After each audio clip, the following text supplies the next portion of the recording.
पुन्हा मी सांगतो सगळे व्यवस्थित सांगतो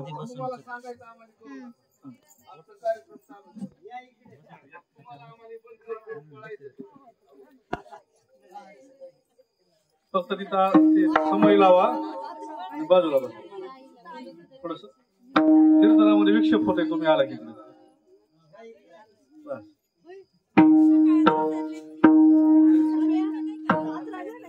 याकडे इथं पट्टी काहीतरी टाळकऱ्याच्या खाली आत राहायला आणायची टाळकऱ्याची खाली उभा हरी हरी रूप पाहता लोचनी सुख झाले हो सुख झाले हो साजनी झाले हो साजनी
आपुलिया हिता जो असे जागता आपुलिया हिता जो असे जागता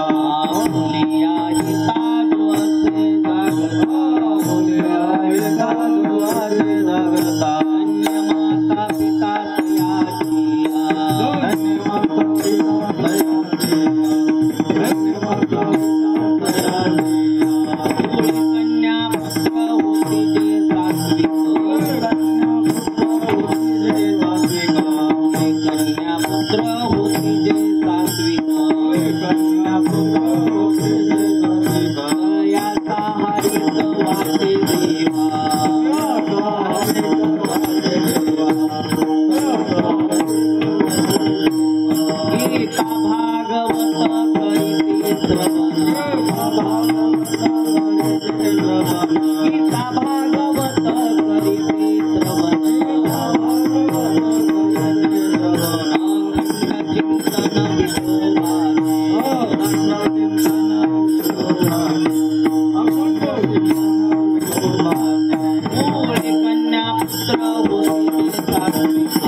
अपोलिया गीता जोवाचे जाता अपोलिया गीता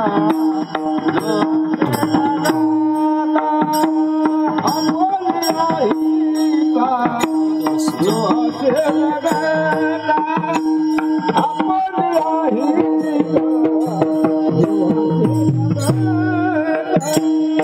अपोलिया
Hara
आपुलिया हिता जो असे जागता धन्य माता पिता तयाचिया कुळी कन्या पुत्र होती जे सात्विक तयाचा हरिक वाटे देवा गीता भागवत करीती श्रवण अखंड चिंतन विठोबाचे कुळी कन्या पुत्र होती जे सात्विक तयाचा हरिक वाटे देवा तुका म्हणे मज घडो त्यांची सेवा तरी माझ्या दैवा पार नाही कुळी कन्या पुत्र होती जे सात्विक तयाचा हरिक वाटे देवा पांडुरंगा करू प्रथम पांडुरंगा करू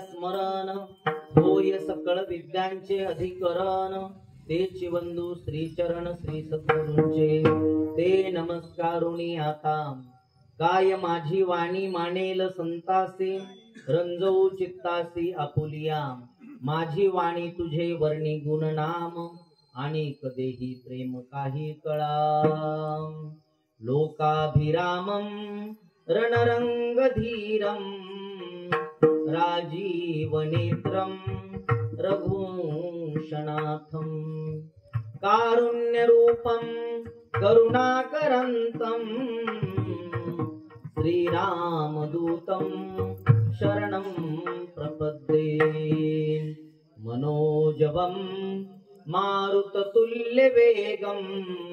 जितेन्द्रियं बुद्धिमतां वरिष्ठं वातात्मजं वानरयुतमुख्यं श्रीरामदूतं शरणं प्रपद्ये कूजन्तं राम रामेति मधुरं मधुराक्षरम् आरुह्य कविता शाखां वन्दे वाल्मीकि कोकिलं विठ्ठल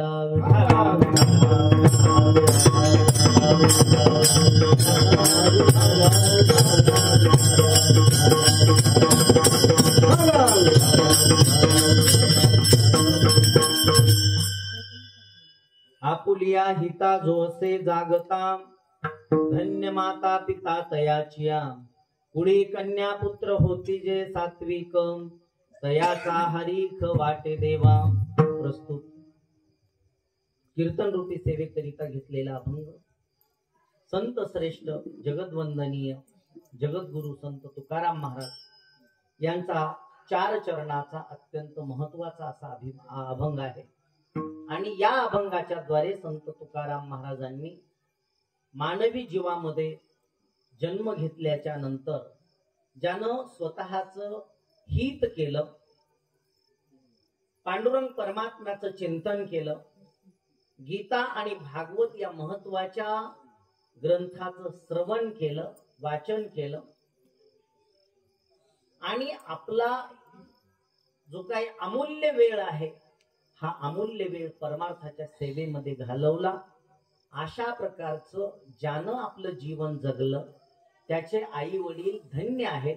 अशा प्रकारचं एक संदेश किंवा एक ज्ञानाचा उपदेश आपल्या सर्वांना करणारा असा हा 4 चरणाचा अभंग आहे. विठ्ठल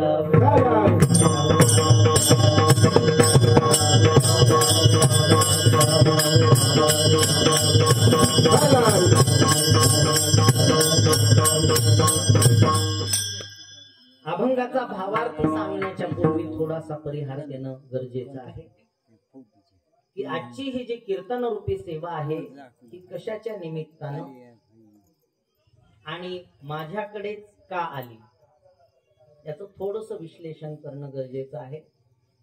की आजची ही जी सेवा आहे कैलासवासी सौ राहीबाई अर्जुन भोगदंड यांच्या वर्ष श्राद्धानिमित्त किंवा प्रथम पुण्य स्मरणानिमित्त असलेली ही कीर्तन रूपी सेवा आहे. त्यांचे पती असणारे श्री अर्जुन शामराव जोगदंड आणि त्यांचे चिरंजीव असणारे अरुण अर्जुन जोगदंड आणि युवराज अर्जुन जोगदंड, त्याचप्रमाणे त्यांची कन्या असणारी छाया बाळू नरसिंगे या सर्वांच्या माध्यमातून ही सेवा ठेवण्यात आलेली आहे. आणि मला जमेल त्या भाषेमध्ये आणि जसा भावार्थ सांगता येईल, जशी बुद्धी ईश्वर देईल त्याप्रमाणे मी आपणाला सांगण्याचा प्रयत्न करणार आहे. विठ्ठल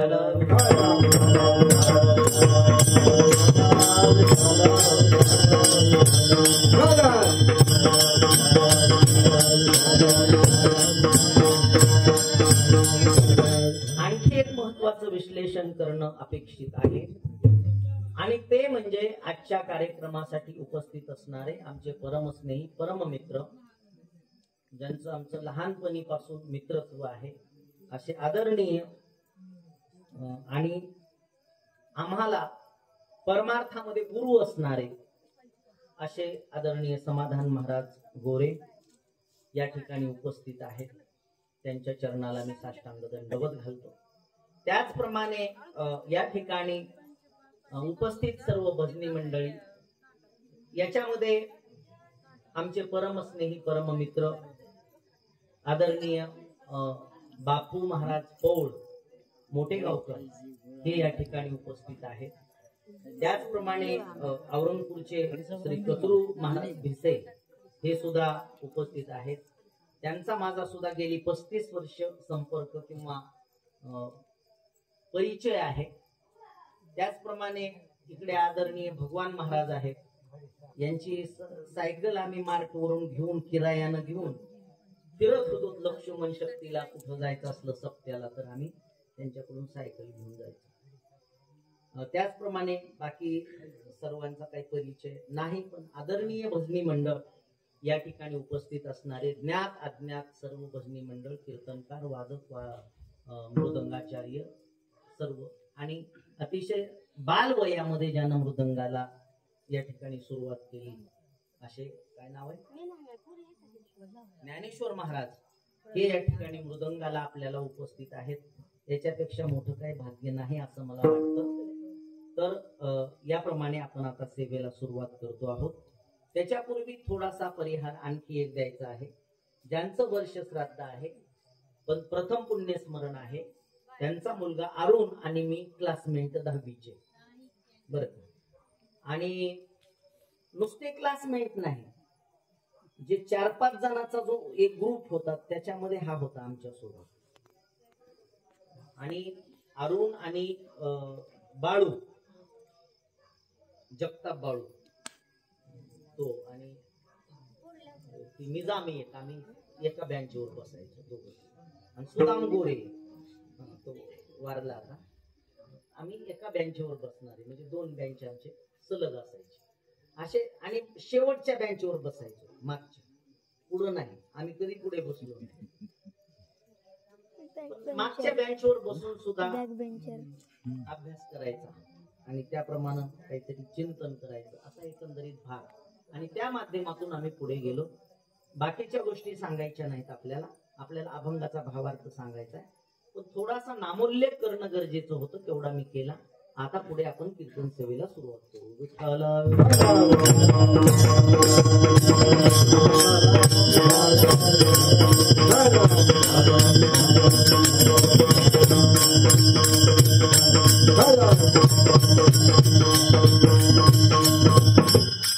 प्रत्येक जीवाला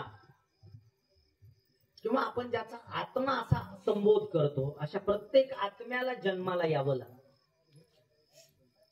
आणि जन्माला येत असताना तो कोणत्या रूपामध्ये जन्माला येईल सांगता येत नाही. माणसाचा जन्म मिळेल याची गॅरंटी नाही. माणसाचा जन्म मिळणं हे एक भाग्याचं लक्षण आहे. एवढंच नाही तर तो भारतात जन्म मिळणं पुन्हा भाग्याचं लक्षण सांगितलं. त्यातल्या त्यात महाराष्ट्रात आणि मराठवाड्यात आणि त्यातल्या त्यात बीड जिल्ह्यात, बरं काही संतांची भूमी म्हटल्या जाते बीड जिल्हा, या भूमीमध्ये जन्माला येणं आणि संतांच्या संगतीमध्ये राहणं याच्यासारखं भाग्याचं लक्षण दुसरं कोणतं. आणि मग अशा प्रकारचा आपल्याला जन्म प्राप्त झाला. मग आत्म्याला जन्म तर प्राप्त होतो, कोणत्याही रूपामध्ये होतो, मनुष्याच्या रूपामध्ये होतो. पण मनुष्याच्या रूपामध्ये जन्माला आल्यानंतर सुद्धा आपण माणसं आहोत हे लोक विसरतात, बरं. आणि माणसं आहोत हे विसरतात आणि राक्षसासारखं आचरण करतात. कदा काळी त्याला माणूस म्हणून म्हणायची लाज वाटते आपल्याला. त्या माणसाला चुकून माणसाच्या जन्माला आला की काय असं वाटतं. कारण जन्माला आल्याच्या नंतर आपल्या बुद्धीचा वापर, आपल्या डोक्याचा वापर, आपल्या मनाचा वापर, आपल्या शरीराचा वापर योग्य कार्यासाठी जोपर्यंत होत नाही तोपर्यंत जन्माला आल्याचं सार्थक नाही. विठ्ठल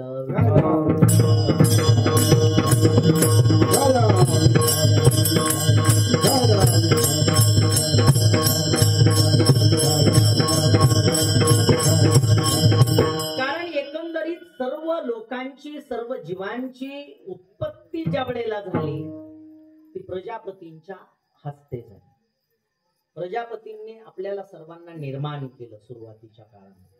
म्हणजे आपले जे पूर्वज सुरुवातीचे जे कोणी आहेत ते म्हणजे मानव म्हणून जन्माला, म्हणजे मानव म्हणून तयार केले काही लोक राक्षस म्हणून तयार केले आणि काही लोक देव म्हणून तयार केले, बरं.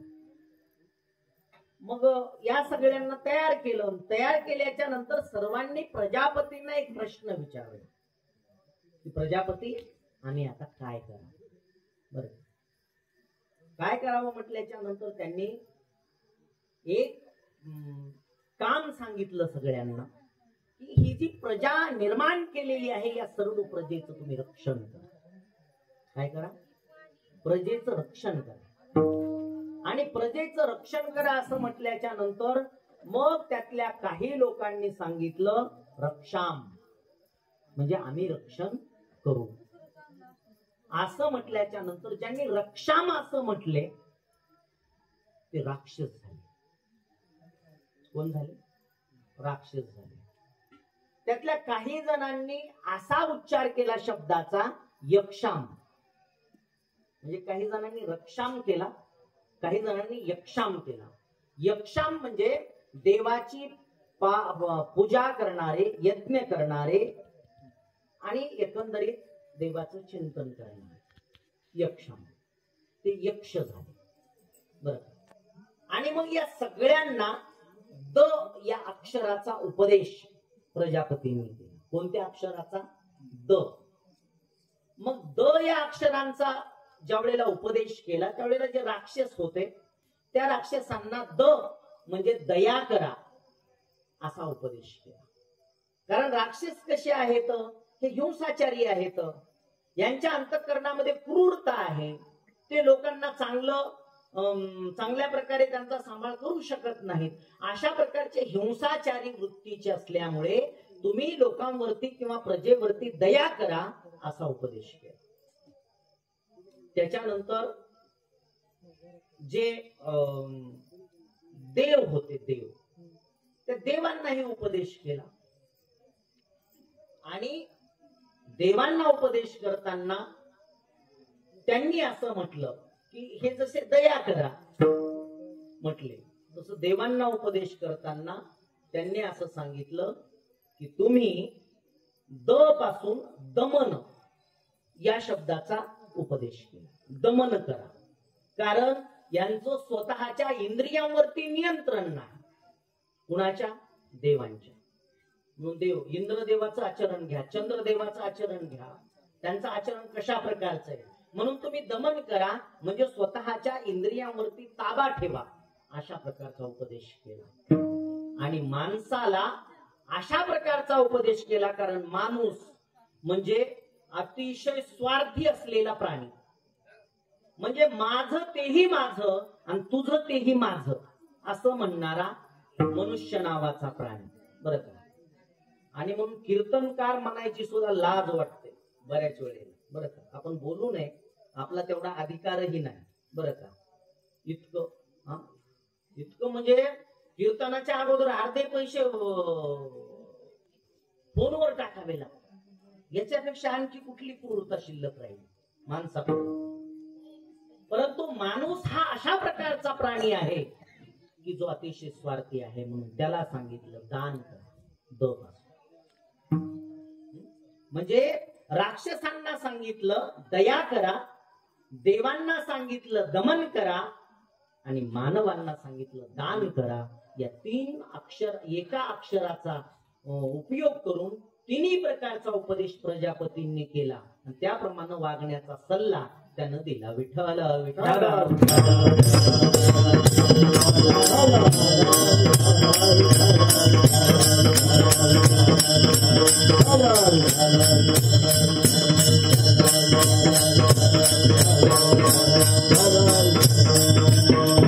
म्हणून आता अशा प्रकारचा प्रजापतींनी ज्यांना उपदेश केलेला आहे त्यांना जीवन कशा प्रकारचं जगलं पाहिजे, त्यानं जीवन जगलं पाहिजे. कसं जगायचं की त्याला स्वतःचं हित आपलं कळलं की मनुष्य म्हणून मी जन्माला आलेलो आहे, मी कशा प्रकारचं हित स्वतः केलं पाहिजे, काय केलं पाहिजे, कोणाला मान दिला पाहिजे, कोणाच्या पाया पडलं पाहिजे, कोणाच्या संगतीत राहिलं पाहिजे, कोणाचा विचार आत्मसात केला पाहिजे. या सगळ्या गोष्टींचा त्याच्या जीवनामध्ये उपयोग होणं गरजेचं आहे. म्हणजेच त्याला म्हणायचं की त्याला स्वतःचं हित कळालं. बरं, आणि अशा प्रकारचं हित ज्यानं स्वतःच केलं, बरं का, तर नुसतं हित करायचं नाही, हिताच्या बाबतीमध्ये सतत जागृत राहायचं. नुसतं हित करून जमत नाही, जागृत म्हणजे आपल्याकडून, आपण मनुष्य आहोत, आपण चालत असताना एखादा किडा किंवा मुंगी आपल्या पायाखाली रगडली जाऊ नये अशा प्रकारचा विचार सतत करत राहणं. आणि माझ्याकडून कधीही कोणाचा अनहित होणार नाही, मी अधर्मानं वागणार नाही, मी धर्मानं वागेन, अशा प्रकारचा प्रयत्न करणं म्हणजे त्याला आपलं स्वतःच हित कळालं असं म्हणता येईल. हे अभंगाच्या प्रथम चरणामध्ये सांगितलं.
आपुलिया हिता जो असे जागता, धन्य माता पिता तयाचिया. तुकाराम महाराजांनी धन्यता दिली. कोणाला धन्यता दिली? ज्याला हित कळतं त्याला धन्यता दिली नाही, तर त्याच्या आई वडिलांना धन्यता दिली. कारण आई वडील हे मुलाला सुसंस्कारित करण्याचं काम करतात. मुलाला सुसंस्कारित करतात आणि मुलाला एकंदरीत आपल्या जीवनामध्ये काय करायचंय, कसं वागायचं याचं प्रशिक्षण देतात. प्रशिक्षण तसं तर आपल्याला माहित आहे, आपण गुरुकुलामध्ये विद्यार्थ्यांना प्रशिक्षण दिलं जातं. हे लहान लहान मुले एखाद्या गुरुकुलामध्ये राहतात, मृदंगाचं शिक्षण घेतात, कुणी गाण्याचं शिक्षण घेतात, कुणी संस्कृतचं शिक्षण घेतात, कुणी कीर्तनाचं शिक्षण घेतात आणि त्या माध्यमामधून विद्यार्थ्यांना सुसंस्कारित केलं जातं. पण त्याच्या अगोदर त्याचा पाया भक्कम केला जातो ते त्याच्या आई आणि वडील यांच्या माध्यमातून. कारण मूल जन्माला आल्याच्या नंतर ते कोणाच्या सहवासामध्ये असतं? आईच्या सहवासामध्ये असतं, बरं का. आणि म्हणून शास्त्रानं ज्या वेळेला देवत्वाची उपमा दिली, देव कोणाला म्हणावा असं म्हटलं, त्यावेळेला प्रथम स्थान मातेला दिलं, आईला दिलं. मातृदेव भव, पितृदेव भव, अतिथी देवो भव, आचार्य देवो भव, है का नाही? या सर्वांना देवाचं स्थान दिलं. त्याच्यामध्ये पहिलं स्थान आईला दिलं, बरं का. की ज्यांच्या आईचं आज प्रथम पुण्यस्मरण करतो आहोत, त्याच्या निमित्तानं मी हे सांगण्याचा प्रयत्न करतो आहे की आई म्हणजे देव असते आणि वडील म्हणजे देव असत. दुसरी गोष्ट, आई या शब्दाचा जो अर्थ सांगितला जातो शास्त्रामध्ये, आ म्हणजे आत्मा आणि ई म्हणजे ईश्वर. आत्मा आणि ईश्वर या दोघांचं मिलन ज्याच्यामध्ये होतं त्याला आई असं म्हटलं जातं. म्हणजे ईश्वरा समान जिला मान दिला जातो तिला आई म्हणतात. विठ्ठल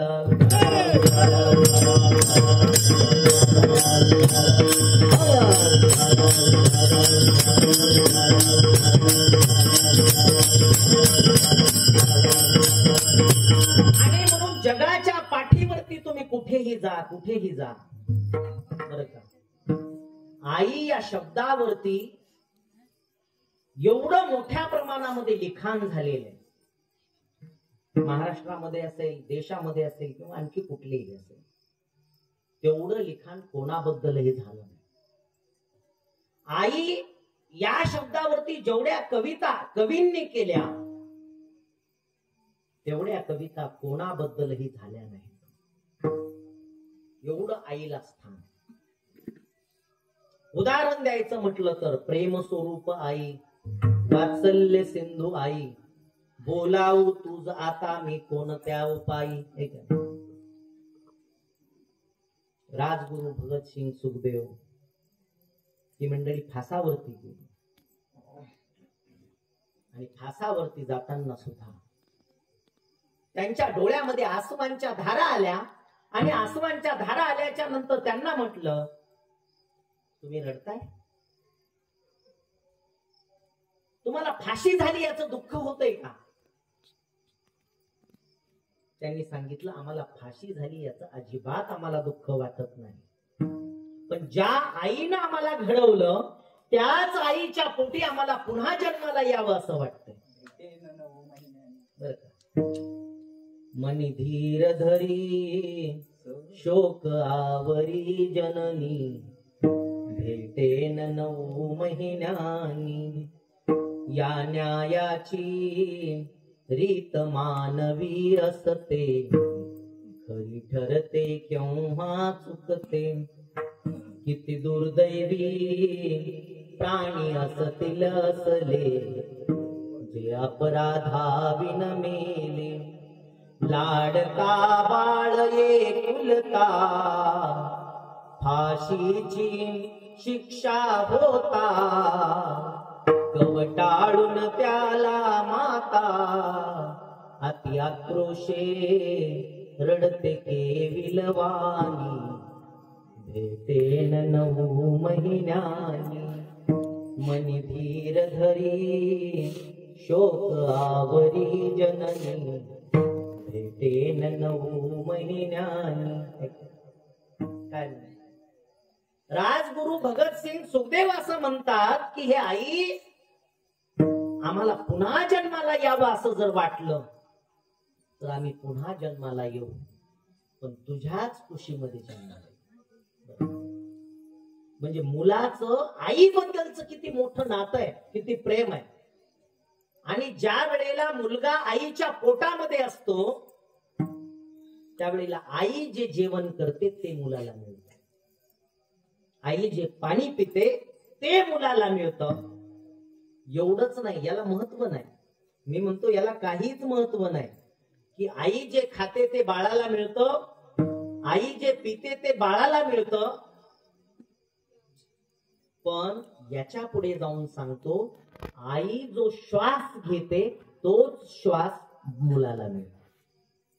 म्हणजे आईचा श्वास आणि बाळाचा श्वास हा एक असतो. जन्माला आल्याच्या नंतर त्याची नाळ तोडली जाते आणि त्यावेळेला या दोघांचा वेगवेगळा श्वास होतो. तोपर्यंत त्यांचा एकच श्वास असतो. इतकं आईचं मुलाचं नातं आहे. विठ्ठल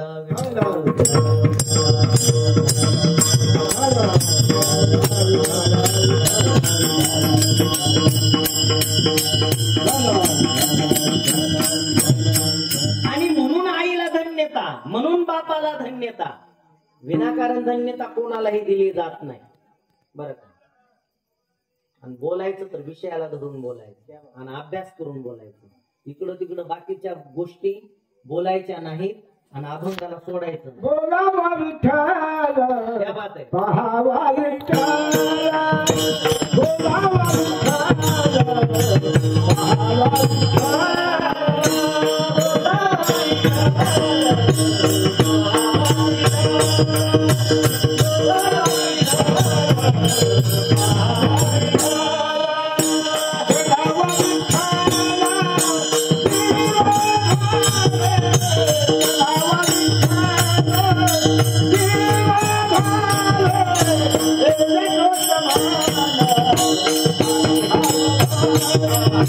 Hey,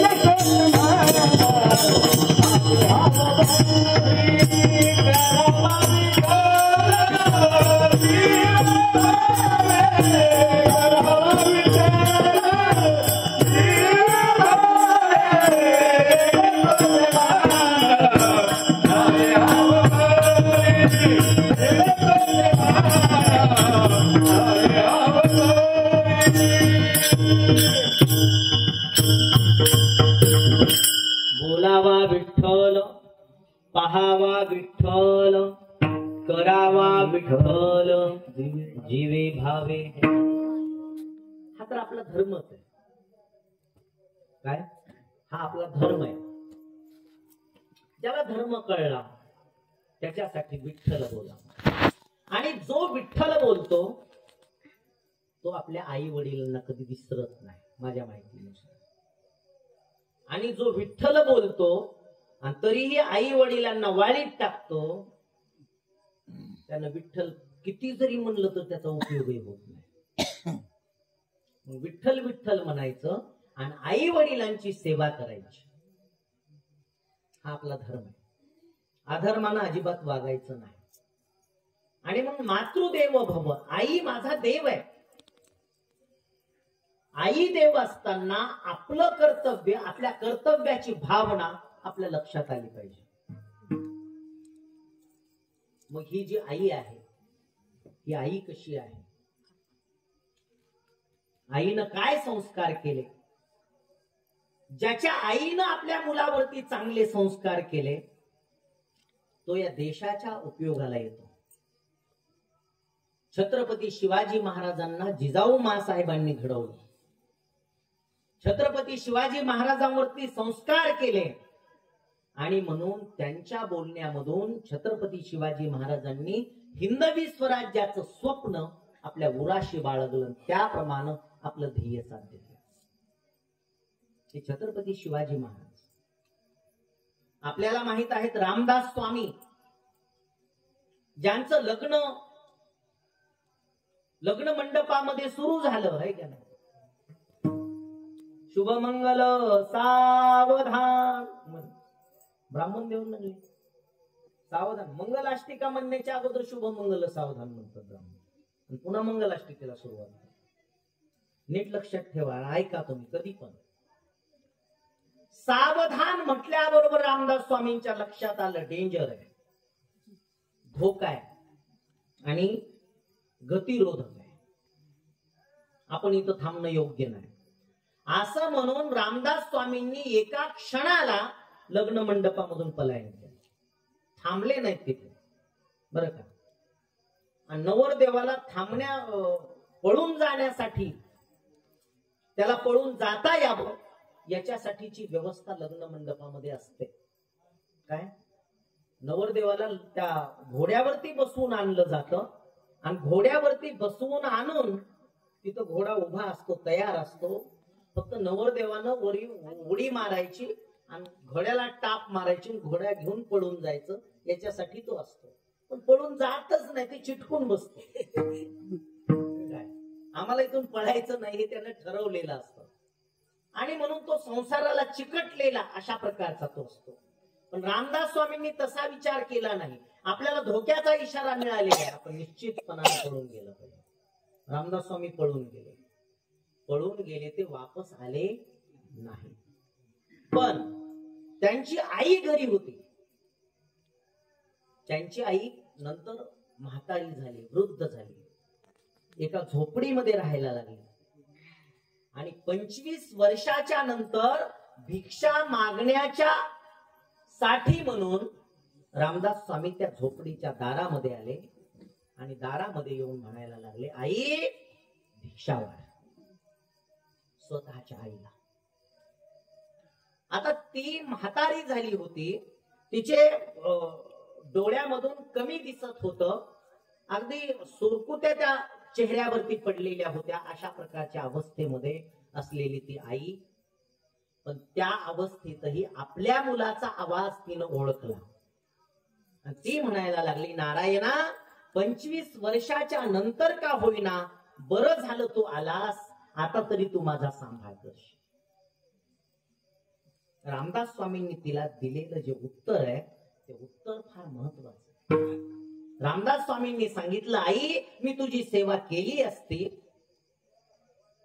माझं ते कर्तव्यच आहे.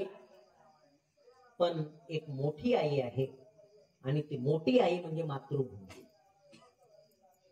या मातृभूमीला माझ्या सेवेची तुझ्या सेवेपेक्षा अधिक गरज आहे आणि म्हणून मी तुझी सेवा करू शकत नाही. त्यावेळेला त्या आईनं सांगितलं, बाळा खरं तर तुझं हित याच्यामध्ये आहे की माझ्या सेवेपेक्षा मोठ्या आईला तुझ्या सेवेची फार गरज आहे. माझं काय पिकलं पान कधीतरी गळून पडायचं. तू माझा विचार करू नको, त्या मातृभूमीचा विचार कर, त्या मोठ्या आईचा विचार कर आणि तिचीच सेवा कर. अशा प्रकारचं मुलाला हित शिकवणारी असते, तिचं नाव आई. विठ्ठला विठ्ठला.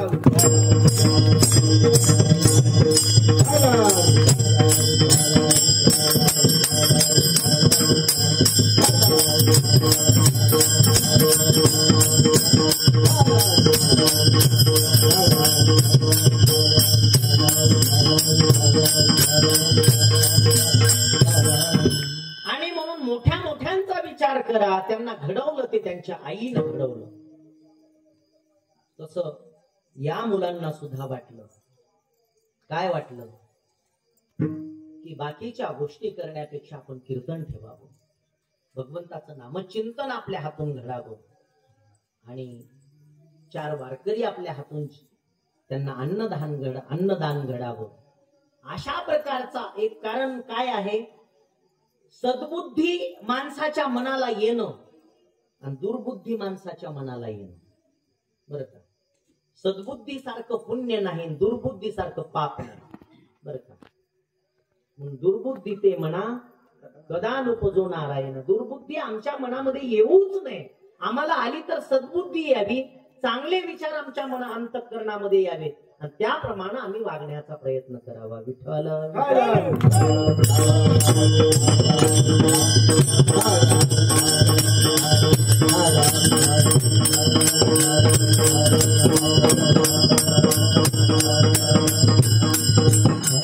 आपली ही जी मातृभूमी आहे, आपला हा जो भारत देश आहे, या भारत देशामध्ये मुलाला जितकं महत्व दिलं तितकंच मुलीला महत्व दिलं. मुलाच्या अगोदर मुलीला मानाचं स्थान. बरं का? आपल्याला पहिली मुलगी झाली तर म्हणतात धनकी पेटी. काय म्हणतात? धनकी पेटी. म्हणजे मुलगी झाली तर ती लक्ष्मीच्या रूपामध्ये आपल्या घरी आली. बरं का? पण त्या अशा या मुलीला महत्वाचं स्थान देणाऱ्या देशामध्ये सुद्धा भ्रूण हत्या घडतात. बरं का? अपवाद सगळ्या गोष्टींना असतो. आई जितकी महत्वाची आहे त्यावेळेला आईनं सुद्धा आपली भूमिका समजून घेतली पाहिजे. आई जर चुकली तर पिढी बर्बाद होते. पिढी बर्बाद होते. कारण अपवादात्मक परिस्थितीमध्ये आई सुद्धा चुकते. अशी एखादी आई असते. मागे एक 6 महिन्यापूर्वी एक बातमी आली होती आणि ती बातमी अशा प्रकारची होती की एका आईनं छोट्याशा बाळाला स्तनपान करत असताना तिनं मद्यपान करून तिला त्या बाळाला स्तनपान केलं. मद्यपानामध्ये ती बेहोश झाली, म्हणजे नशेमध्ये गेली. आणि नशेमध्ये गेल्यामुळं त्या बाळाला स्तनपान करत असताना तिच्या सर्व अंगाचं ओझं त्या बाळावर पडलं आणि बाळ गुदमरून मेलं. एक घटना आहे छोटीशी. आई कशी चुकू शकते एखादी, पण ती अपवादात्मक परिस्थितीमध्ये शक्यतो 99.99% आई कधी चुकत नाही. आणि आई आपल्या बाळाला सुसंस्कारितच करते, चांगलेच गुण त्याच्यामध्ये प्रस्थापित व्हावेत असा विचार करते. विठ्ठल आणि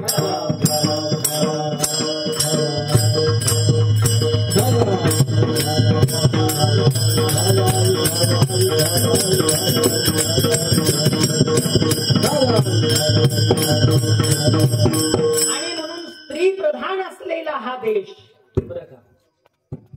गार्गीय सारख्या किंवा मोठ्या मोठ्या फार विद्वान अशा प्रकारच्या स्त्रिया या भारत देशामध्ये होऊन गेलेल्या आहेत की त्या स्त्रियांनी फार मोठा त्याग. आणि कपिल देवांची आई देवहूती, कर्दम ऋषींची पत्नी, बरं का, सती अनुसया, बरं का, हे फार मोठे नाव आहे. की पुरुषांच्या चारित्र्यालाही लाजवतील अशा प्रकारची त्यांची चारित्र्य आहेत. आणि या स्त्रियांचे अतोनात उपकार आपल्या देशावरती आहेत. अनसूयेने तर दुष्काळामध्ये 10 वर्ष सगळ्या प्राणी मात्रांना जगवण्याचं काम केलं बरं का. सकाळी साळी पेरायच्या आणि दुपारी काढायच्या बरं का, आणि त्याचा भात करायचा आणि तो भात सगळ्यांना जेवायला द्यायचा त्या काळामध्ये. म्हणजे 6 तासामध्ये साळी पेरून ती साळी काढल्या जात होत्या. काय पातिव्रत्याचं सामर्थ्य असेल. तुका म्हणे पतिव्रता तिची देवावरी सत्ता. तुका म्हणे पतिव्रता तिची देवावरी सत्ता. देवावरती सुद्धा सत्ता असणारी बरं का. आणि म्हणून आपण ज्या वेळेला जोड्यांचा विचार करतो त्यावेळेला नारायण लक्ष्मी असा उच्चार केला जात नाही. लक्ष्मी नारायण, राम सीता असं नाही, सीताराम असा सोपा उच्चार. स्त्रीला अगोदर प्राधान्य. तसं तुकाराम महाराजांनी सुद्धा अभंगाच्या द्वितीय चरणामध्ये मुलाला न स्थान देता मुलीला स्थान दिलं. ते अभंगाच्या दुसऱ्या कन्या पुत्र होती जसा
कन्या पुत्र होती जे सात्विक तयाचा हरिक वाटे देवा.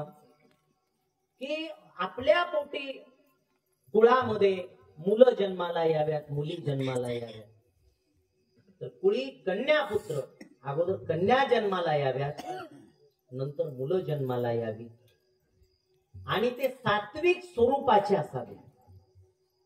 कारण 3 प्रकारचे गुण सांगितलेले आहेत. एक सत्व गुण आहे, दुसरा राजस गुण आहे आणि तिसरा तामस गुण आहे. तामस गुणाचे म्हणजे राक्षसी प्रवृत्तीचे लोक, ते जन्माला आले काय नाही आले काय त्याचा काय उपयोग. जन्माला आले तर चांगले लोक जन्माला येतात.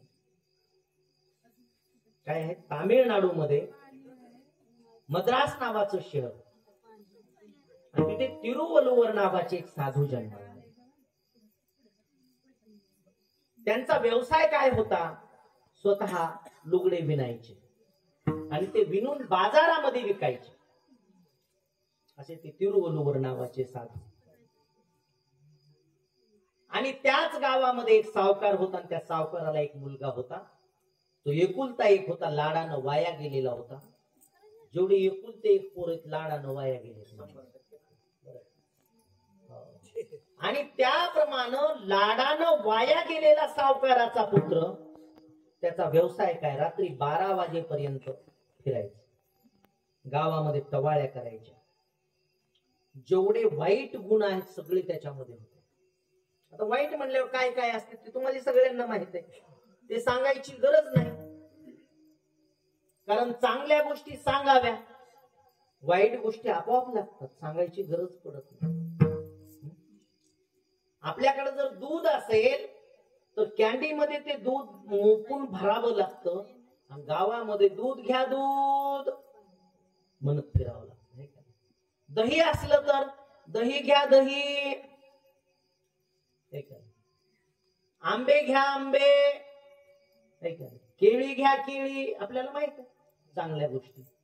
पण असं दृश्य तुम्हाला कधी दिसलं का? एखाद्या माणसानं देशी दारूच्या बाटल्या एका टोपल्यामध्ये भरल्या आणि गावामध्ये बनसरोळ्यामध्ये आलाय आणि दारू घ्या दारू, दारू घ्या दारू, कुठं कोपऱ्याला असतंय पण ते हुडकीत जातात माणसं आणि जाऊन पितात. नाही का? चांगल्या गोष्टी लोकांना सांगाव्या लागतात, वाईट गोष्टी सांगायची गरज पडत नाही, ते आपोआप माणसाला त्याचा नाद लागतो. त्याप्रमाणे हा सावकार पुत्र त्याला सगळ्या वाईट गोष्टीचं वेळ, रात्री 12-1 वाजता घरी यायचं आणि झोपायचं आणि सकाळी 10 वाजता उठायचं. दुर्गुणी माणसाचे लक्षण. 10 वाजता सकाळी उठायचं, 10 वाजता उठून आई वडिलांना नीट बोलायचं नाही, शिव्या द्यायच्या, आईला शिव्या द्यायच्या, वडिलांना शिव्या द्यायच्या आणि सगळ्यांना शिव्या देऊन हे करून भांडण करून गावामध्ये लोकांना त्रास द्यायचा. आणि तिरुवल्लुवर नावाचे साधू लुगडे विकत बसलेले आहेत, त्यांच्याजवळ एक सुंदर अशा प्रकारचं लुगडं आहे. त्या साधूच्या समोर हा मुलगा आला, त्यानं ते लुगडं हातामध्ये घेतलं आणि विचारलं, हे लुगडं, या लुगड्याची किंमत किती आहे? त्यांनी सांगितलं 2 रुपये. त्यानं लुगडं मधातून फाडलं त्या सावकाराच्या मुलाने आणि विचारलं, आता एका तुकड्याची किंमत किती? त्यांनी सांगितलं 1 रुपया. पुन्हा ते जोडले, त्याचे तितकेच भाग केले, मधातून पुन्हा फाडले. विचारलं, आता एका तुकड्याची किंमत 8 आणे. पुन्हा तितकेच भाग केले त्या लुगड्याचे. आता विचारलं, आता याची किंमत? आता 4 आणे. पुन्हा त्याचे तितकेच भाग केले, आता याची किंमत 2 आणे. आणखी तितकेच भाग केले, आता 1 आणा. आणखी तितकेच भाग केले. विचारलं, आता याची किंमत किती? साधून सांगितलं, आता याला किंमत नाही. एखाद्या आईनं हे जर लुगडं आपल्या अंगावरती घातलं असतं, तिच्या अंगावरती शोभून दिसलं असतं, त्यावेळेला त्याची किंमत 2 रुपये होती. आता याला काही किंमत नाही. पण एवढं बोलून सुद्धा साधू त्याच्यावर रागावले नाही. शांती हा साधूचा गुण आहे. इतका गुण त्या साधूच्या जवळ. साधूंनी सांगितलं, म्हणले आता याला किंमत राहिली नाही, आणि तो मुलगा तिथून निघून गेला. पण वाटणी जाताना विचार डोक्यामध्ये आला, अरे आपण या साधूला विनाकारण किती छळलं, पण साधू एक शब्दही आपल्याला वाईट बोलला नाही, त्याची शांती अजिबात ढळू दिली नाही. काय कमाल आहे.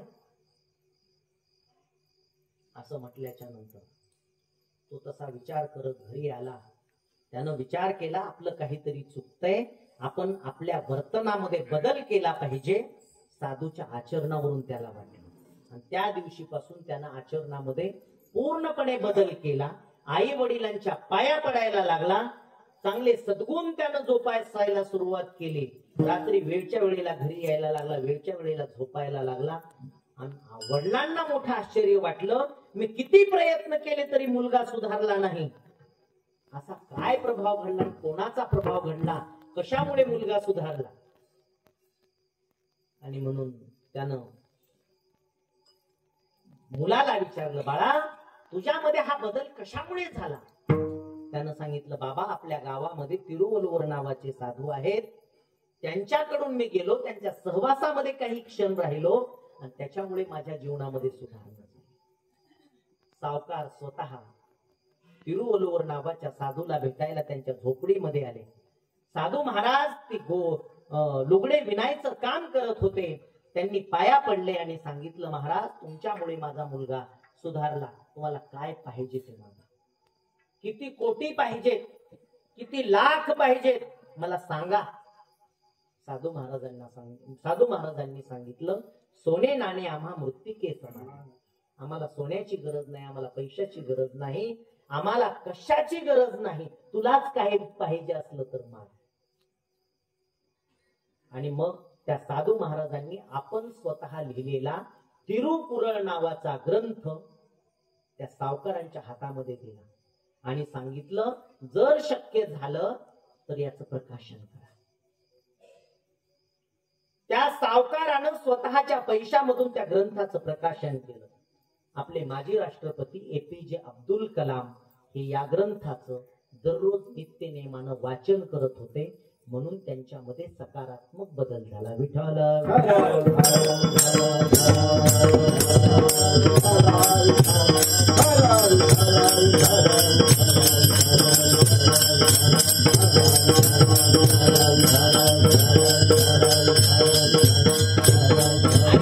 पुढे कन्या पुत्र होती जे सात्विक, दयाचा हरिक वाटे देवा. असे मुलं जर जन्माला आले तर त्याच्याबद्दलचा आनंद भगवान परमात्म्याला होतो आणि देव आनंदित होऊन तो काय म्हणतो की वाटे देवा, हरिख वाटे देवा. आनंद वाटतो देवाला की असे मुलं जन्माला यावेत की ज्यांनी सत्वगुण आपला विकसित करावा आणि लोकांचं कल्याण करावं. बरं, सत्वगुण जर जोपासायचा असेल तर त्याच्यासाठी काय करावं? सर्वात प्रथम हिंसा नावाचा जो दुर्गुण आहे तो आपण टाळला, काढून टाकायला पाहिजे. कारण हिंसेमुळे काय होतं, मला नवल वाटतं बरं का, बऱ्याच वेळेला आपल्या पायाखाली एखादी किडा मुंगी जर रगडली तर माणसाला करमत नाही, माणसाला वाईट वाटतं. अरे अरे आपल्यामुळे विनाकारण जीव गेला. बरं का, ज्यांचा व्यवसायच हिंसा आहे, ते टांगून एक झालं की दुसरं झालं तिसरं माराय चालूच आहे त्यांचं. त्यांना रात्री कशी झोप येत असेल, आपल्याकडून काय पाहत होत हे त्यांना कळत असेल.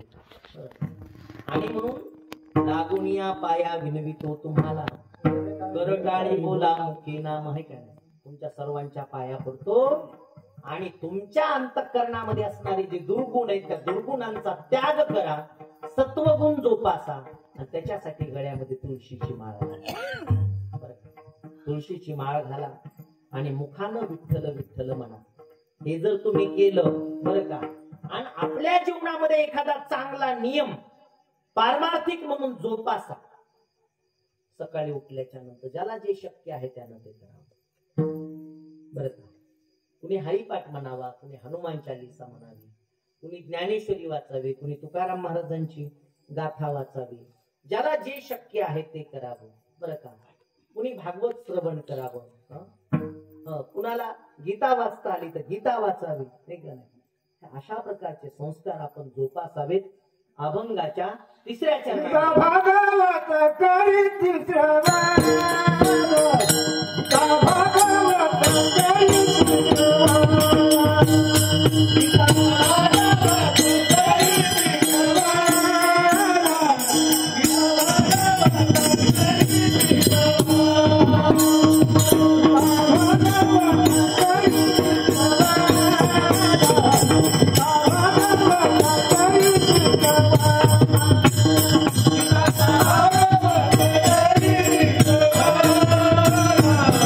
Come on.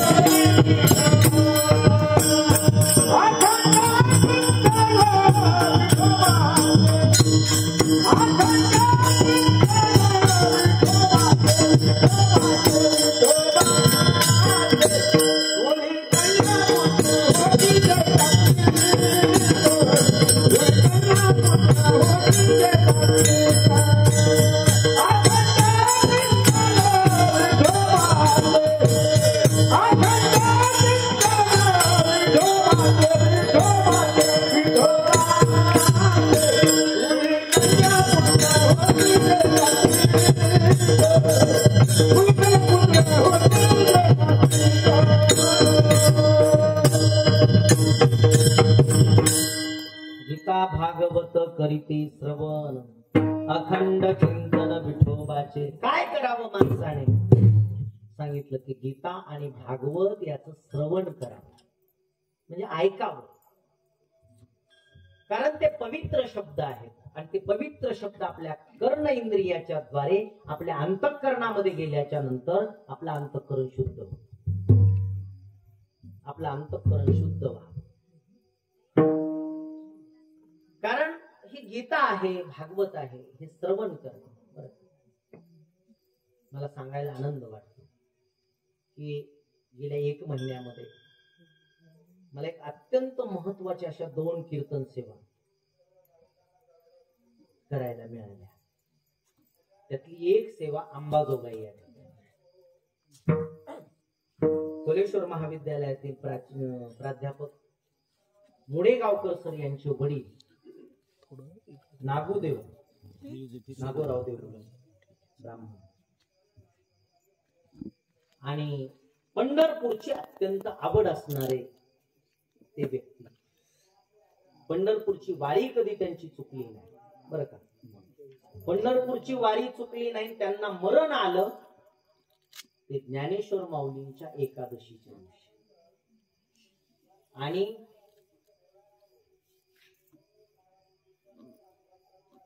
आळंदी ते पंढरपूर ही वारी आणि त्यांची 84 लक्ष योनीची वारी एकदाच चालू झाली. ही एक कीर्तन सेवा. दुसरी भादा तालुका औसा या ठिकाणी सेवा करण्याचा योग आला. ज्यांच्याकडे सेवा केली आषाढी एकादशीच्या दिवशी त्यांचं वैशिष्ट्य असं की त्यांची मुलगी, तिचं नाव मुक्ता, आळंदीमध्ये चातुर्मास केला त्यांनी.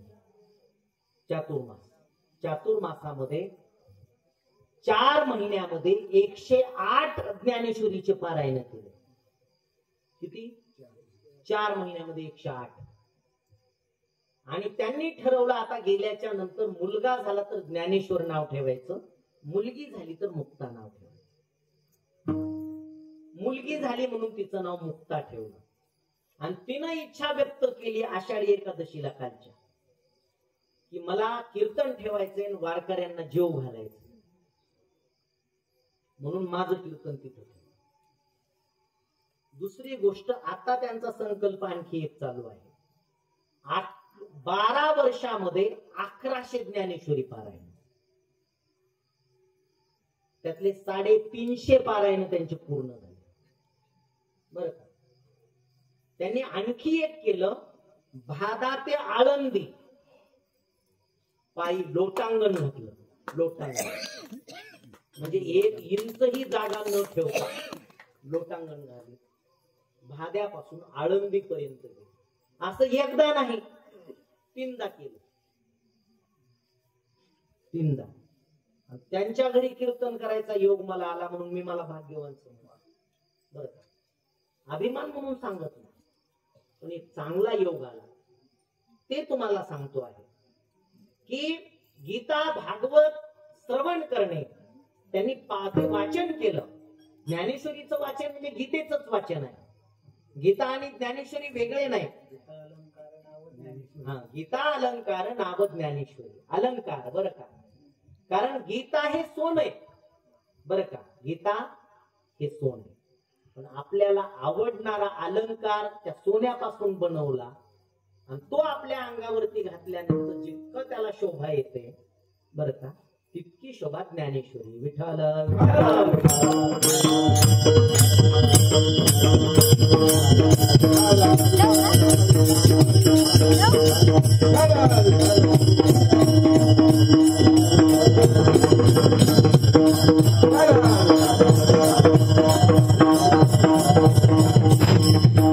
आणि म्हणून गीतेचे शब्द जे आहेत अत्यंत महत्वाचे बरं का, अत्यंत मौल्यवान अलंकार असणारे शब्द, सोने रूप असणारे ते शब्द आपल्या अंतःकरणाला शुद्ध बनवण्याचं काम करतात.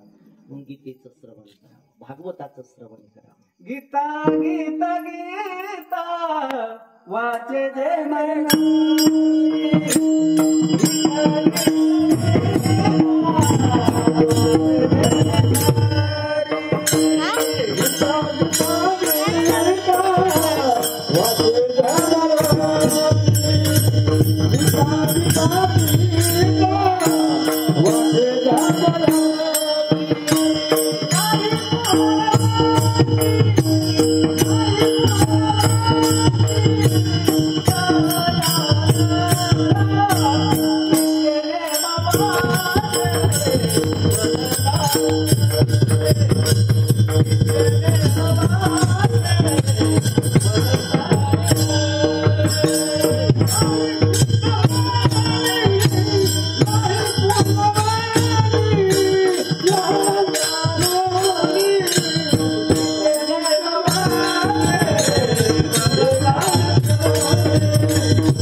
परीक्षिती राजानं शमीक ऋषींच्या गळ्यामध्ये मेलेला सर्प टाकला.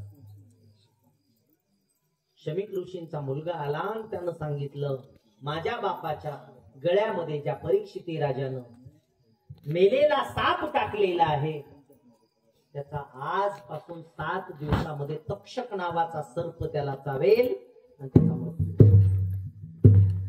7 दिवसामध्ये मृत्यू होईल असं म्हटल्याच्या नंतर शमीक ऋषींना माहित झालं. शमीक ऋषींनी त्याला दोष दिला. अरे बाळा, अरे राजा आहे तो राजा आणि धर्माचं सध्या रक्षण करण्याची जबाबदारी त्याच्यावरती आहे. अशा राजाला तू शाप दिलास, फार वाईट केलं. ठीक आहे म्हणले, आता झालं ते झालं. ताबडतोब एखादा माणूस पाठवा आणि त्यांना सांगा की तुझा मृत्यू 7 दिवसामध्ये आहे. ताबडतोब एका शिष्याला पाठवलं. शिष्यानं सांगितलं, परीक्षिती राजा, तुमचा मृत्यू आजपासून 7व्या दिवशी तक्षक नावाचा सर्प तुम्हाला चावणार, असा शाप दिला.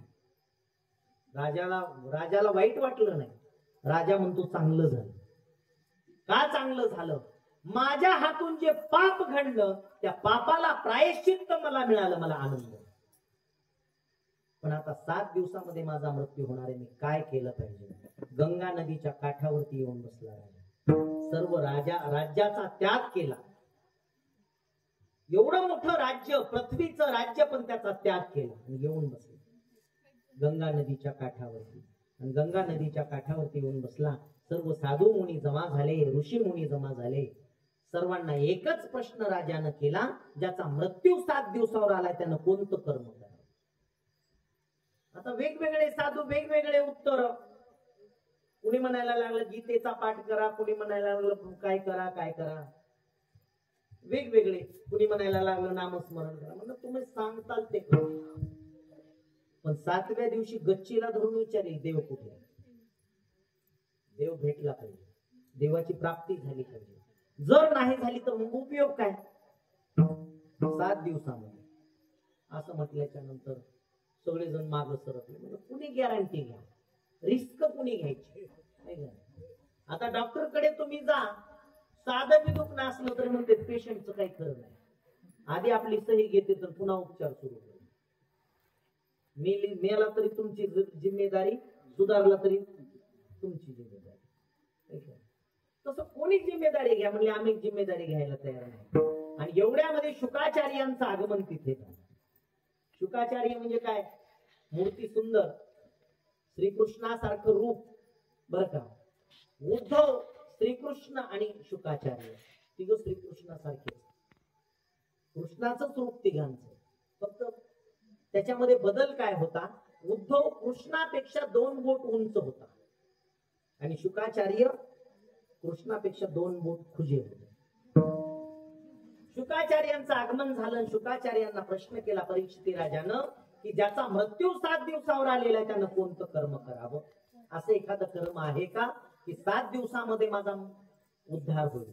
बरं का, शुकाचार्यांनी सांगितलं. बरं का, म्हणजे राजा 7 दिवस हा फार मोठा कालावधी आहे. एवढ्या कालावधीची गरज नाही माणसाचा उद्धार करायचा असेल. एक तास उरला खटवांगराया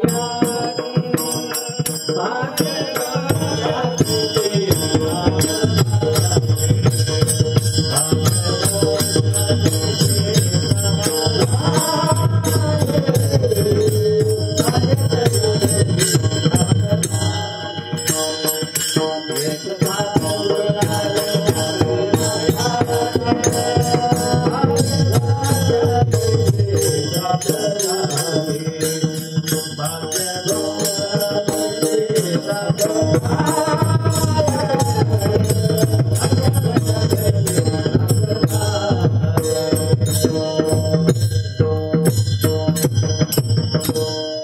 तास उरला खटवांग रायासे भाग्यदशा कैसे प्राप्त झाली.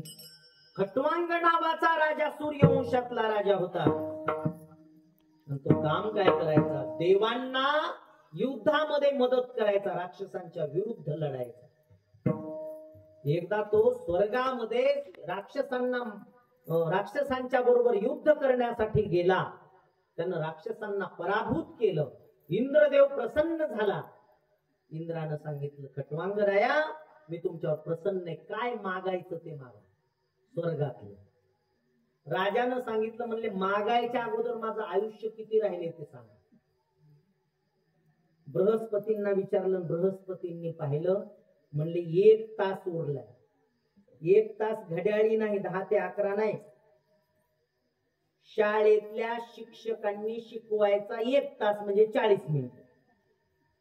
40 मिनिटाचा कालावधी शिल्लक आहे. एवढ्या वेळामध्ये काय करता येईल बरं का. संपूर्ण राज्याचा त्याग केला आणि 1 तासामध्ये राजाला मोक्ष मिळाला. बरं का. म्हणजे सगळं सोडून दिल्यानंतर ताबडतोब मोक्ष मिळायला वेळच नाही. का? कारण देवाची द्वारी उभा क्षण भरी तेने मुक्तीचारी साधेल. 1 क्षणामध्ये सुद्धा माणसाला मृत्यू मोक्ष मिळतो. अशा प्रकारची परिस्थिती. विठ्ठल विठ्ठल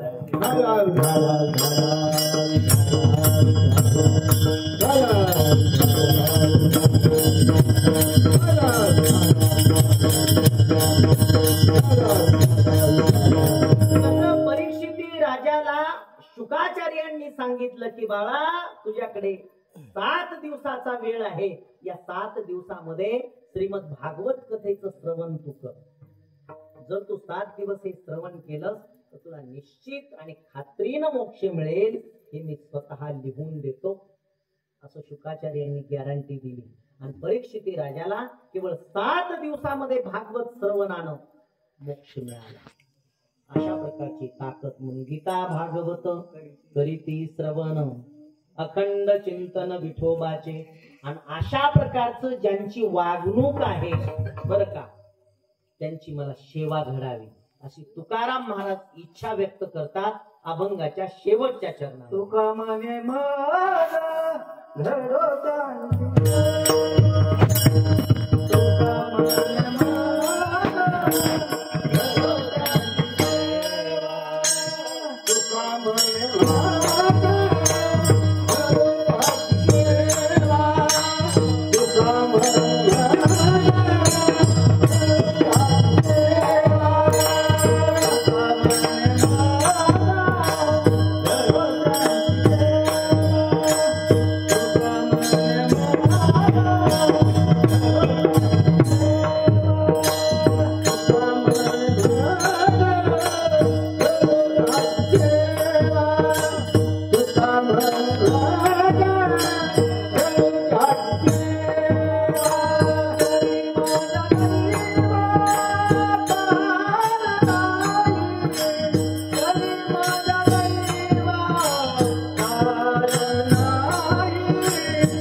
काळज घडो त्यांची सेवा, तरी माझ्या दैवा फार नाही.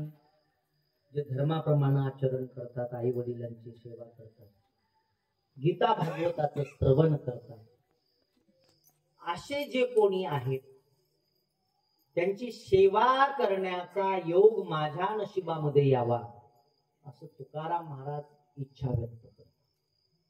बरं का? तुकाराम महाराज म्हणतात की मी स्वतः जातीनं त्यांची सेवा करेन, आणि जर मला त्यांची सेवा करण्याचा योग प्राप्त झाला तर त्याच्या इतका भाग्यवान दुसरा कोणी नाही. म्हणजे मी स्वतःला भाग्यवान समजेन असं तुकाराम महाराज स्वतः म्हणतात.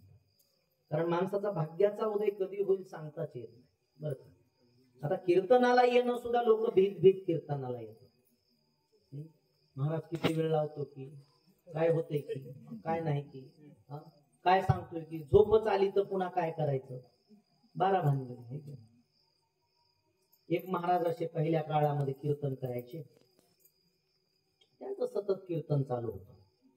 म्हणजे एका अभंगावर ते 7 दिवस कीर्तन करायचे, आणि त्या कीर्तनामध्ये सगळे लोक यायचे. वेगवेगळ्या पद्धतीनं दररोज तो अभंग सोडवायचा. सगळे कीर्तनाला यायचे, पण गावातले सरपंच कीर्तनाला येत नव्हते. गावातले लोक सगळे म्हणले, सगळे कीर्तनाला येईल, सरपंच कीर्तनाला येणार म्हणले. मग आपण जाऊ म्हणले, त्यांना विनंती करू.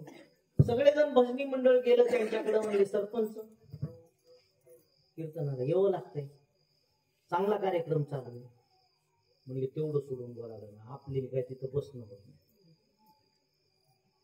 त्यांनी खूप विनंती केली, पण सरपंच काय मानायला तयार नाही. शेवटी त्यांनी एक शेवटचं अस्त्र उपसलं लोकांनी. लोक काय म्हणले, तुम्ही जर कीर्तनाला नाही आले तर पुढच्या वेळेस आम्ही तुम्हाला मतदानच करणार. आमचं भजनी मंडळाचं ठरलंय म्हणले. भाऊ येतो म्हणले, येऊन जातो, पण मला काय जास्त वेळ बसणं होत नाही. मला जवळ बसू वाटत 10-5 मिनिटं तवर बसन, पुन्हा जाईल. महाराजांना बी सांगून ठुलतं, आज सरपंच कीर्तनाला येणार आहे. आता त्यांचा पोशाख, त्यांचं राहणं, त्यांचं ते सगळं दिसणं, याच्यावरून सरपंच कोणतेही लगेच लक्षात येतं माणसाला. आणि त्यांच्यासोबत 4-2 पुन्हा अंगरक्षक हे ते सगळे. आणि कीर्तन चांगलं चालू होऊ दिलं, रंगात आलं. मग सरपंच साहेब कीर्तनाला आले. बघितलं महाराजांनी लांबूनच. आले का म्हणले, या या या या या या या या या म्हणले की आले. बसले एका कोपऱ्याला. बसलात का म्हणले, बसा बसा बसा. थोडा वेळ झाली की उठायला लागले. उठायलात का म्हणले, बरं उठा उठा उठा. जायला लागले माघारी. जायलात का म्हणले, बरं जा जा जा. एवढा संबंध आला कीर्तनाशी सरपंच. आणि रात्री घरी आले. घरी आल्यानंतर झोप लागली. झोप लागल्यानंतर तेच स्वप्न पडलं त्यांना. स्वप्न असं पडलं की, आणि तेवढ्यामध्ये चोर आले घरामध्ये. आणि चोर आले आणि ह्यांचं स्वप्न सुरू व्हायला की ते चोर यायला एकच गाठ पडली. ते झोपीतच म्हणायला लागले, आलात का, या या या या या या. म्हणजे सरपंच जागे दिसले. चोरांनी काय केलं, एका कोपऱ्याला असं बसले, जरा अंधार बघून बसले. बसायलात का म्हणले, बसा बसा बसा बसा. त्यांचं स्वप्न चालूच. म्हणले सरपंचाने आपल्याला बघितले, उठले. उठायलात का म्हणले, उठा उठा उठा उठा. म्हणजे आता तर 100% बघितले. चोर महागारी जायला लागले. जायलात का, जायलात का, जा जा जा जा म्हणले. गेले चोर. चोर गेले, पण बाहेर गेल्यानंतर चोरांनी बैठक ठेवली. बैठकीमध्ये निर्णय असा झाला, सरपंचांनी 100% आपल्याला बघितले. आणि उद्या काय सरपंचांनी आपल्याला ओळखीलंय, बघितलंय, आपल्याला काय ती सोडित नाहीत. त्याच्यापेक्षा सरपंचाचं ना आपलं काहीतरी मिटवून घ्या आपल्या हातून. 5 लाख रुपये घेतले चोरांनी, एका थैलीमध्ये भरले, आणि सकाळी सकाळी सरपंचाकडे आले. सरपंचाला आणून दिले. कुणाला काय सांगू, सरपंचाला काय घोळ करणार नाही. नुसतं कीर्तनाला आल्याचं एवढं पुण्य, एवढं फायदा आहे. जर फायदा होत असेल तर आपण करून घ्यावा, आहे का नाही. त्याप्रमाणे आपण कीर्तनामध्ये यावं. 4 चांगल्या गोष्टी आपल्याला ऐकायला मिळतात. चांगलं वागायला मिळतं. अशा प्रकारचा विचार करावा आणि आपल्या जीवनामध्ये एक सकारात्मक बदल घडवून आणण्याचा प्रयत्न प्रत्येक व्यक्तीने करावा. विठोबार कुमार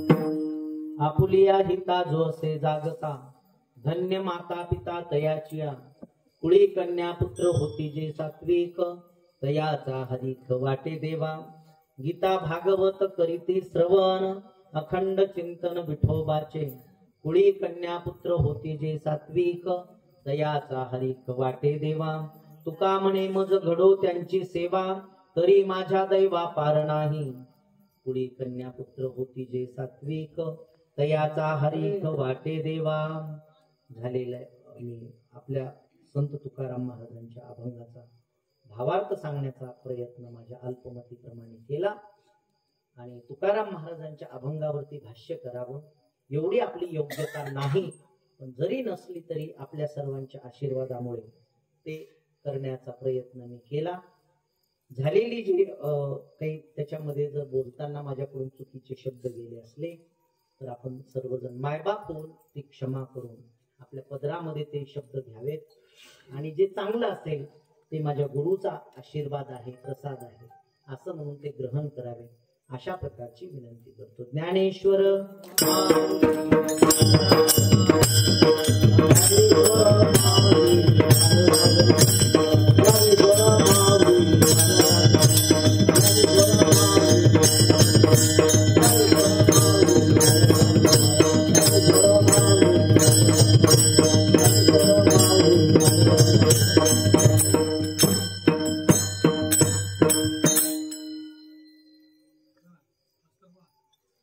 फुलं असली तर होता ना, फुलं आहेत का? फुलं वाटत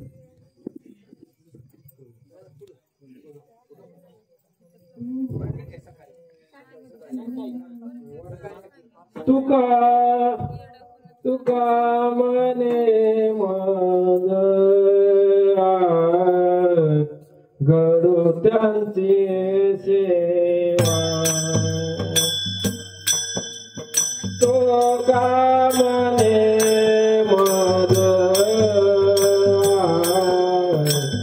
घडो त्यांची सेवा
करे माझ्या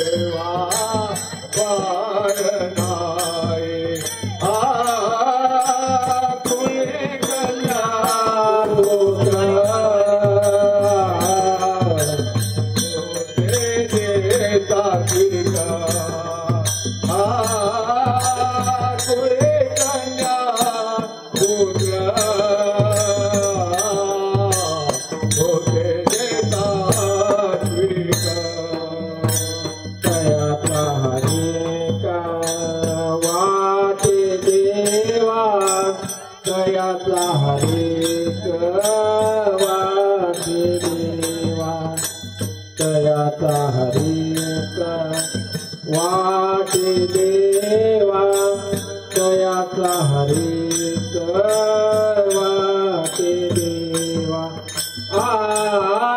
कोळे कन्या पुत्र होती देतात कोळे कन्या पुत्र होती देतात दयाचा हरेक वाटे देवा दयाचा हरेक वाटे देवा दयाचा हरेक वाटे देवा दयाचा हरेक वाटे देवा रे बंगा पुत्र होते देतात रे कन्या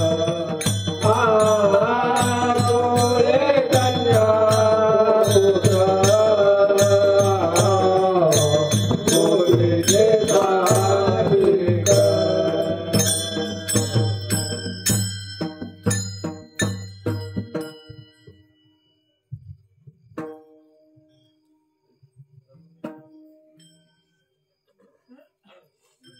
जय जय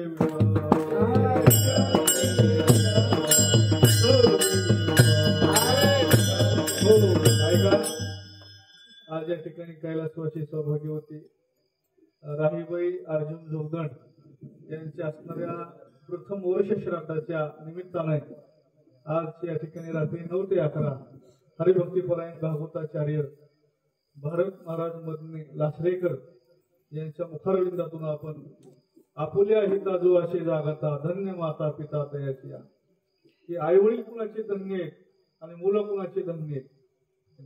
कुठल्या पद्धतीने जीवन जगल्याच्या नंतर माणसाच्या जीवनाची कृतार्थता होते महाराजांनी असणार एकदम स्पष्ट भाषेमध्ये आणि शिश्रावी अशा ठिकाणी कीर्तन केल्याबद्दल जोगदंड परिवार आणि आपण सगळे उपस्थित सगळ्याच्या वतीने त्या ठिकाणी महाराजांच्या ठिकाणी ऋण व्यक्त करू.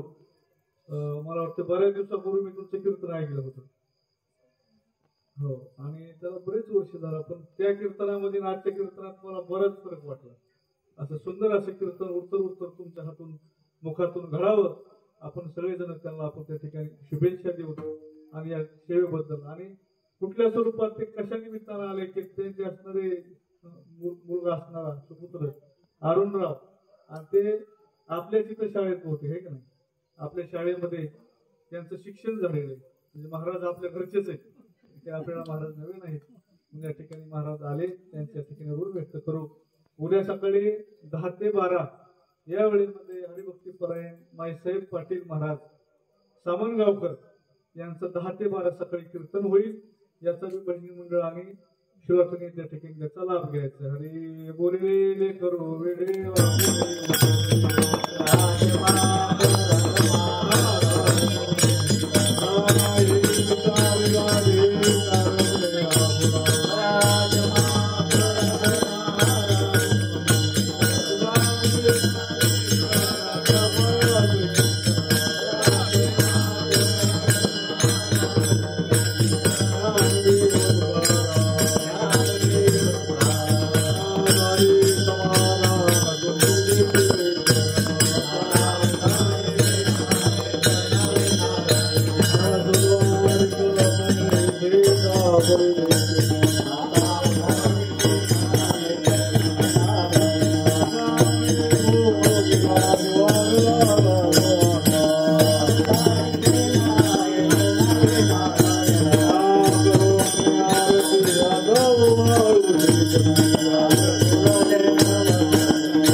कल्पनेची मंडळी सुखी असो माझ्या दासा भावकाशी पांडुरंगा या संतास देवी हेच मिळली आणि करुणी